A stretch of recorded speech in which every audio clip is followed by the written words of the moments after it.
Hello everyone, welcome back to my channel. So today I'm here with a part 2 on my April bullet journal setup.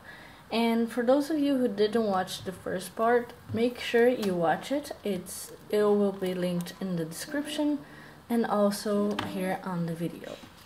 So last time I actually set up the month layout, but I didn't color any of the drawings I made or anything like that, because it took a lot of time. So it's currently Saturday and today I'm gonna paint all of the drawings I made, and I'm just going to quickly show what we did last video. So this is the final look. I'm just missing the colors on the drawings. There you go. And I'm just gonna quickly show you my setup. So over here I have my bullet journal. Right here I have a plastic container with water, my brushes, and over here I have my huge box of watercolor pencils from Faber Castell. And over here I have like a color scheme cheat code that I made when I bought this box, because sometimes when you apply a color and then you apply water, the color is not exactly the same as shown on the pencil, like this color here. So it can be a little bit different. So not to make a mistake, I always like to make this color scheme cheat sheet. Anyway, let's jump right into the painting. Okay guys, so I'll first start with this little guy here, and I have selected some pencils for this, which are these ones. A wide range of yellow, orange, and red, and then a little bit of blue, gray, dark brown, and also black.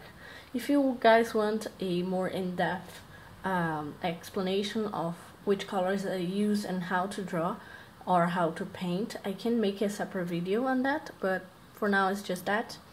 And then over here I actually have my phone, which has a reference picture.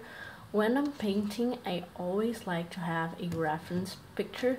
This way I know exactly which colors should be where, and it just makes things look a little bit more natural. So starting off, I first put the basic layer of color. So the base color of this crab is yellow. So just quickly putting it on the paws and on the body and going over with water and a brush. It can be any brush as long as it's soft. And you have to remember that when you're painting with watercolor pencils, you need a little time to let the first layer dry. So what I usually do is go into another painting and start painting something else while I wait for the first layer to dry, and that's exactly what I did here as I put the first layer on the other crab. After it's dry, you can go ahead and add a little bit of a darker color. I usually choose to go a little bit slow on this process and go ahead and build the colors slowly. And that's what I'm doing here, putting a light orange and then a darker orange and going over with water again. And this is where the reference picture comes very handy, because you know exactly where the shadows are and how much dark you have to put and how much light you have to put. Just waiting for the water to dry, I went ahead and started again on the other crab and did the same thing, putting the base color on the paws and also adding the blue. Since I already had the reference picture, it was easier to layer all the colors exactly where they had to be. So I'm first putting all the blue on the paws, and since some colors have to blend nicely, like from the orange it has to go to the blue, I also made sure to leave a little bit of space between the colors so they could blend nicely. And remember that with watercolor is really nice to leave a little bit of white on certain spaces. So make sure you don't cover the whole drawing when using watercolor pencils. and leave a little space to use water and leave a little white, because watercolor paintings tend to be a little lighter and more joyful and have less dark colors, and that's usually what we go for when we use this medium. And that is exactly what I'm doing on the body of this crab. I'm putting a little bit of blue but leaving a lot of blank spaces. This way, when I apply water, I will have plenty of space to work with. I'm sorry about the focus on this part of the video.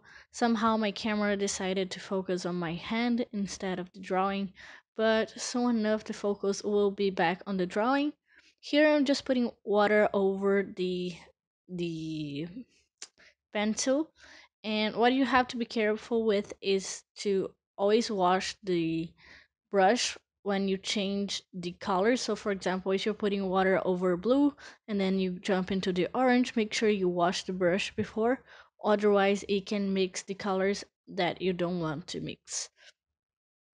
And after I put the first layer of water on this part, I went ahead and added a little bit of color to the places I thought that needed more color.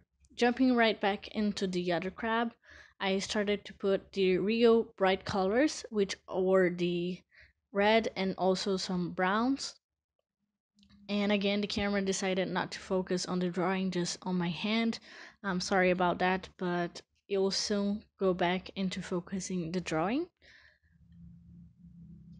In this part, you have to also remember to add a lot of blending space between the colors, and also make sure you're using the right tones. Like I said before, I use a cheat sheet where I put all the colors and then I put water over them to see how the colors blend, and that's what you should do before you start any painting with a watercolor pencil. With the dark colors, what I choose to do is put water individually. So I grab the brush and I put water over the black or a very dark brown, and then I clean it up to put over the other colors. Now that my other crab is dry, I went ahead and reinforced some colors, especially on the body, since I left a lot of blank space to give that watercolor looking vibe. And I'm also painting the little things that are around the crab as well.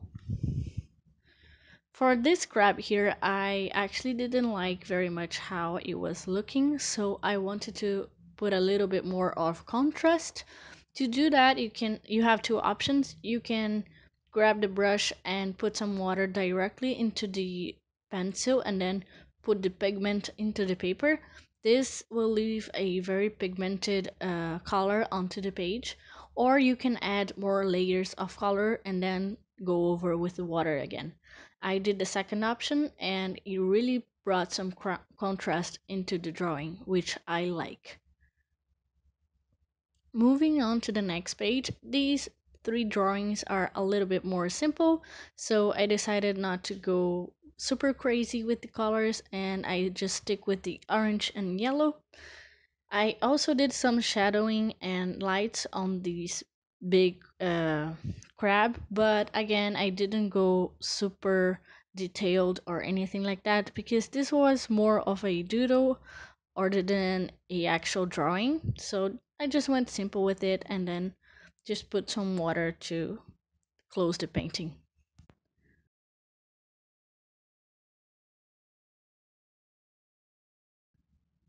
For the little crab over there, it was so cute and so little. I only put orange because there was no point in doing shadows or anything like that. And on the bottom one, I actually did a couple of shadows with different oranges, and that was it.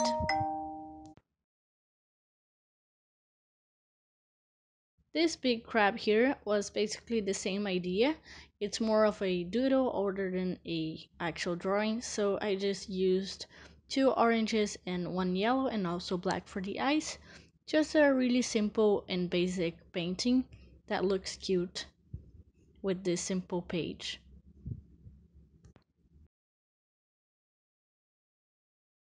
Now moving on to the last two drawings. These are actually realistic looking crabs, more realistic than the other ones. So I'm gonna put some effort into building the shadows and the lights on these two, starting with the yellow again, which is the base color for these crabs, and also the orange, which is the base color for the legs. I also added the red already because I was running a bit late and I wanted to get it over with, so I added red, but usually I go one layer at a time. But there's not a big problem to just put all the colors together because you can fix it as you go.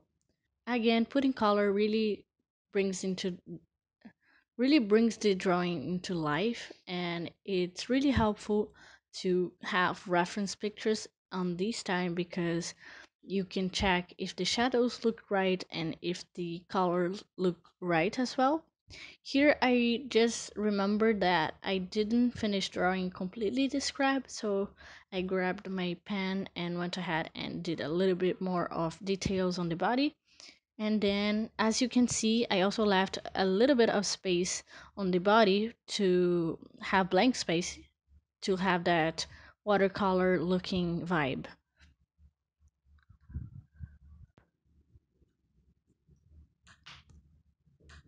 Here I'm using the technique where you grab the brush and put the water directly into the pencil to have a more pigmented color. This way you can add shadows more easily and also create more contrast. Moving on to the last crab. This crab was a little bit different from the other ones because it is in a shell and the body doesn't have a lot of details, so I worked with the yellow and two oranges and also a little bit of blue and purple, and that was it for the body. And for the shell it was a little bit more complicated. I used, I think, three or four shadows, 3 or 4 colors of blue, and on the reference picture, this shell was green, but I thought blue would look nicer because of the feel of the bullet journal, which has blue as the color. So I just changed it a little bit. The technique I used for making the shell was to paint on the same direction, so you could to represent the lines of the shell itself. Now guys, I'm just gonna show how it looks like. These are the two first drawings I painted, and they are two crabs. And then over here I have 3 simple crabs I just painted orange, and here I don't have any crabs. And over here I have a little cute one here on top of the page that I also just colored orange. And these are the last 2 crabs that I painted. This one here is very colorful and this one is in a shell. Originally the picture I had of this one had green shell, but I thought it would look nicer with blue, so I just changed the color a little bit.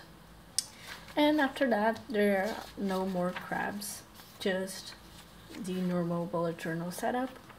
I hope you guys enjoyed this video, and if you have any questions about my painting techniques or anything about this video, just comment down below and I will answer as soon as possible.